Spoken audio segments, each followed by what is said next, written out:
জন্য রমজান মাস খুব দামি মাস। রমজান মাস আল্লাহর সাথে রমজান মাস আল্লাহর নৈকট্যবর্তী মাস। রমজান মাস জাহান্নাম থেকে মুক্তির মাস। রমজান মাস জান্নাত পাওয়ার মাস।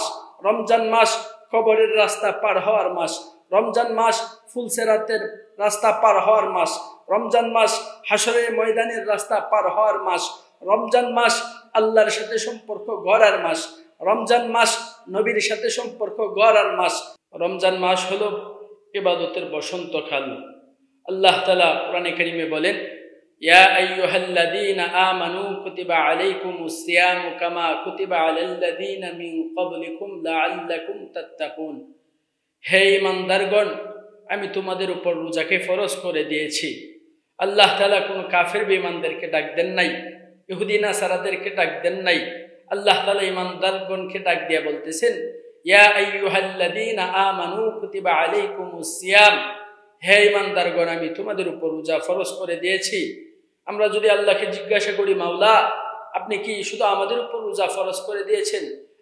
আল্লাহ যেন এই কথা বলে, বান্দা আমি শুধু তোমাদের উপর রোজাকে ফরজ করি নাই, বরং তোমাদের পূর্ববর্তী যত লোক ছিল, হযরতে আদম আলাইহিস সালাতু ওয়াস সালাম থেকে নিয়া মুহাম্মদুর রাসূলুল্লাহ সাল্লাল্লাহু আলাইহি ওয়াসাল্লাম পর্যন্ত যত নবী রাসূলগণ পৃথিবীতে আসছেন, সমস্ত নবী রাসূলগণ এবং সমস্ত নবী রাসূলগণের উম্মতের উপর যারা ঈমানদার ছিল তাদের উপর রোজাকে ফরজ করে দিয়েছি।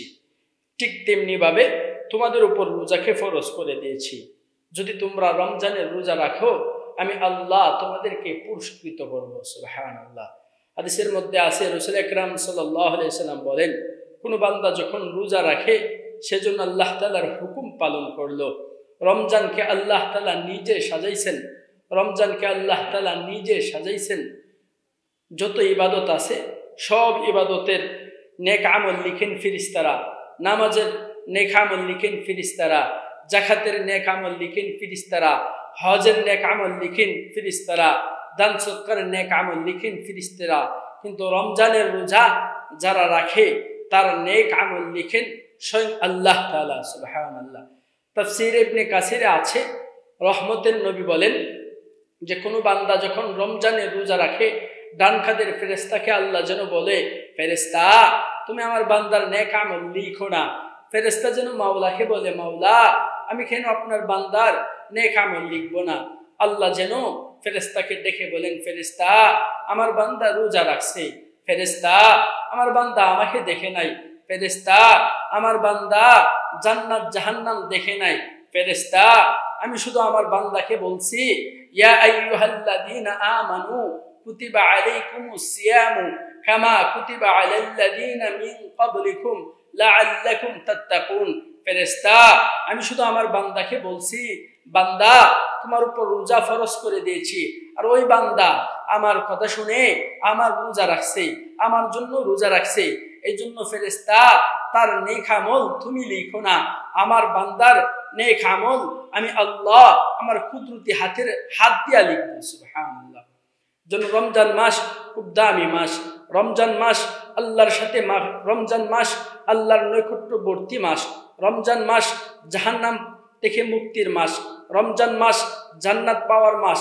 রমজান মাস কবরের রাস্তা পার হওয়ার মাস। রমজান মাস ফুলসেরাতের রাস্তা পার হওয়ার মাস। রমজান মাস হাসরের ময়দানের রাস্তা পার হওয়ার মাস। রমজান মাস আল্লাহর সাথে সম্পর্ক গড়ার মাস। রমজান মাস নবীর সাথে সম্পর্ক গড়ার মাস। নবীজি সাল্লাল্লাহু আলাইহি ওয়াসাল্লাম বলেন যে তোমরা রমজানে 4টা আমল বেশি বেশি করো। এক নাম্বার হলো বেশি বেশি কালিমা তয়্যিবা পড়ো। নবীজি সাল্লাল্লাহু আলাইহি ওয়াসাল্লাম বলেন, মান ক্বালা লা ইলাহা ইল্লাল্লাহু দাখালাল জান্নাহ। যদি কোনো ব্যক্তি লা ইলাহা ইল্লাল্লাহ পড়ে, আল্লাহ তাআলা তাকে জান্নাতের ওয়াদা দিয়েছেন।